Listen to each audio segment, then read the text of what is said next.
going on, guys? EpicFilmCritics here, and welcome back to another Top 5, where we do Top 5 of various things. And today we're going to be doing another kickoff for this series, which is also going to be gaming, for those of you gamers out there on our channel. Today we're going to be doing Top 5 video game characters of all time. And again, we're trying to do this off of, I was just trying to tell I was just like telling Birdie this, not by the characters look cool, I'm talking about by characters that have, like a great narrative behind them, characters that are interesting and have a good backstory and are very interesting to watch, and you know what I mean, like just like things like that, characters that are entertaining and just like things like that.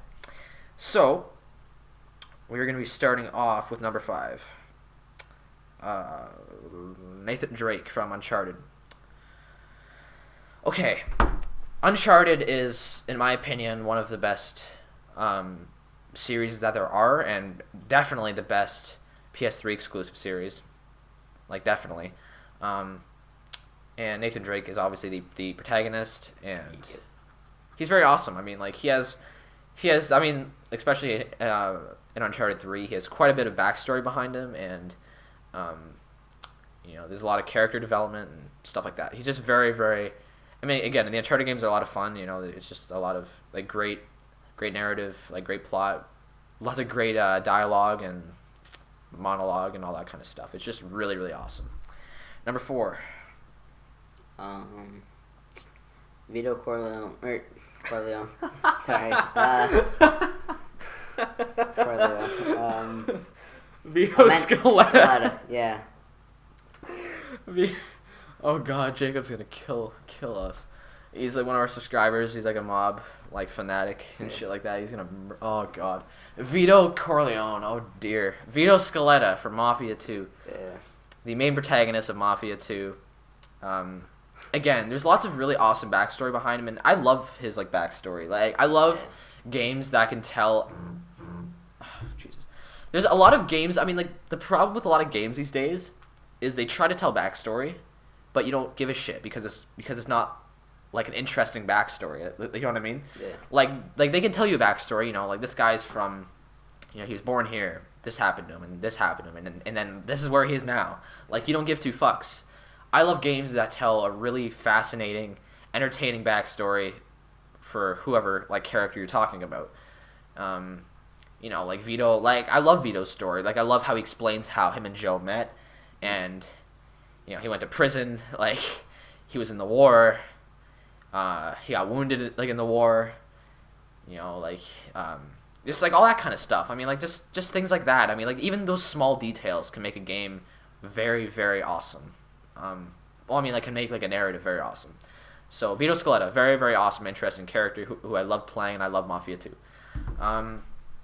Number 3, John Marston from Red Dead Redemption. Like I said, also a very fascinating backstory behind him. Like, he was in a gang, and you actually get to meet all the guys that he was in the gang with, which is kind of cool. And just like things like that. Like, it's really cool. Like, just like very interesting backstories behind them, and that's a very long game. Yeah. So you have a lot of time to get to learn their backstory and to get to familiarize yourself with, like who they are and like what they stand for and things like that. And I think that's what makes Red Dead such a special game. What makes John Marston such a special game. I mean, like, what I love about Rockstar games, in every single Rockstar game, I'm pretty sure most Rockstar games at least, all of the open world games, I think I should say, have, for like, you get to choose what missions you want to play. There's like various characters around the city, and you get to choose which one you want to go to, basically.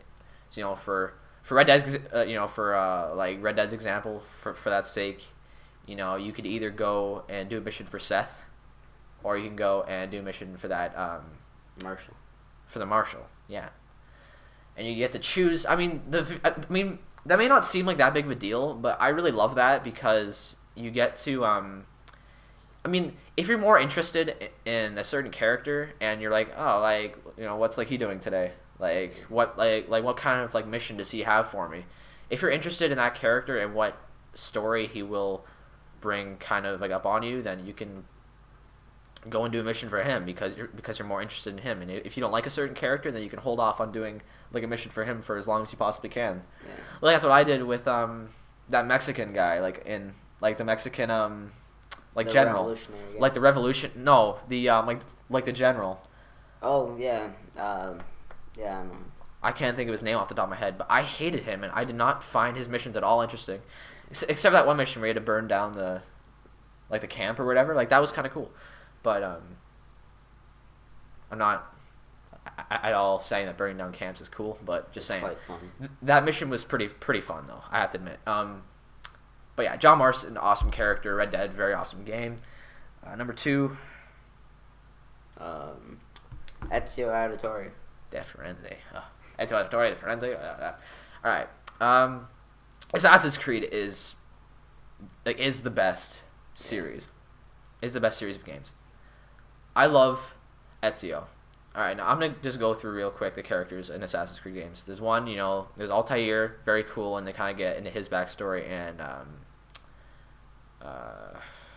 Revelations. Thank you. And then there's Ezio, and Ezio is such a unique character. Like I said, there's also, what I love about Assassin's Creed is they're probably the best at like getting into backstory, because like you learn so much about the characters just through exploring.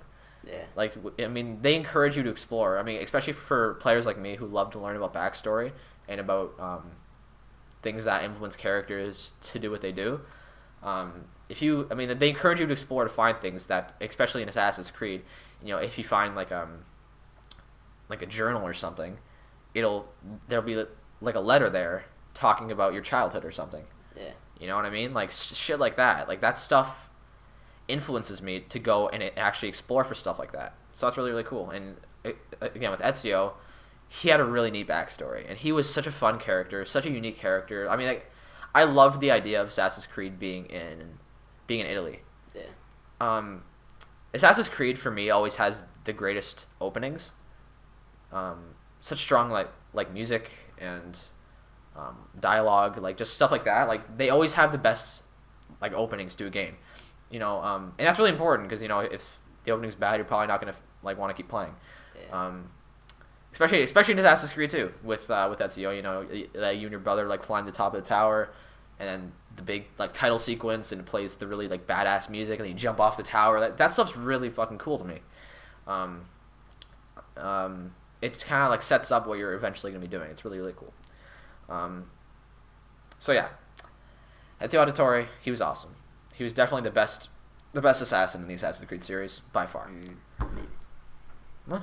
Maybe. He just likes Connor for no reason whatsoever. I have reasons. Nah, just because he's native. Yeah. Honestly, I'm gonna say right now, Connor was the worst assassin. I will explain why. There was no backstory to him whatsoever. There was, but there was very, very little. I felt like they jumped into things way too fast. All you really know about Connor, like face it, all you know about Connor is that he's a native. Yes. And you know who his parents are. Yes. And That's that his village was burnt down, so he had to. That's not good enough for me. Like that's like, that's a start, but you don't know anything about him. There's no character development to him whatsoever. Assassin's Creed 3 was an amazing game. Yes. Very, very revolutionary to that series because of the combat physics. The fighting was way better than the other Assassin's Creeds. The story was really good. Yeah, no, Connor did not interest me at all. Should have. He didn't. So, moving on. Number 1, Lee Everett. The Walking Dead Telltale series. Again, we already talked about this in the top 5 games of all. Sad game endings of all time. I'm not really gonna go on about it now because I explained why The Walking Dead is such a unique game. But if you didn't see that video, I'm kind of summarize it very, very quickly. The Walking Dead is such a unique game series because the character development is phenomenal. You spend a very long period of time. There's 5 episodes. Yeah. And each episode is roughly 3 hours. Well, 2 to 3. Me, they run like an hour and a half, maybe. But I like to talk to everybody and yeah, so then. Well, it took me around 3 hours. So You still. 2 hours. 2 hours, like roughly. But again, that's a long amount of time. Especially it took them like months and months at a time to make one episode. You know, so we were pretty much stuck playing that game. I mean, like we were stuck waiting for a new episode, like for a few months. Yeah. And you know, like it started like I don't really remember exactly when it when the first episode came out. Started August, I believe. We were stuck waiting till what like there wasn't like episode 5 didn't come out till like A few months ago. yeah, like a few months ago. It really was not that long ago. Like August going into like this year. Yeah. So, what I love about that, I mean, like, what I love about episodic games is that they always leave you hanging, like, with something to think about. They always leave you looking forward to the next episode and the next part of that plot, right? That's what I love about TV shows, you know, like, especially like Dexter right now. Yeah. Like they leave you thinking, what the hell happened to Hannah, right? That's just me. Yeah. That's amazing. Suspense, questions like that. That makes a great episodic theme. But yeah, so Lee Everett was, in my opinion, the greatest character-driven character that there is, or at least, I mean, I don't know. I mean, as of now, he is, like, in my opinion. Well, I guess in our opinions, Yeah. But yeah. So again, I love to see what you guys think in the comments. Your top 5 characters of all time. We'd be really, really curious to see who yours are. This has been Epic Film Critics. Thanks for watching, guys. Peace out. See you. All right, tell me one, Birdie.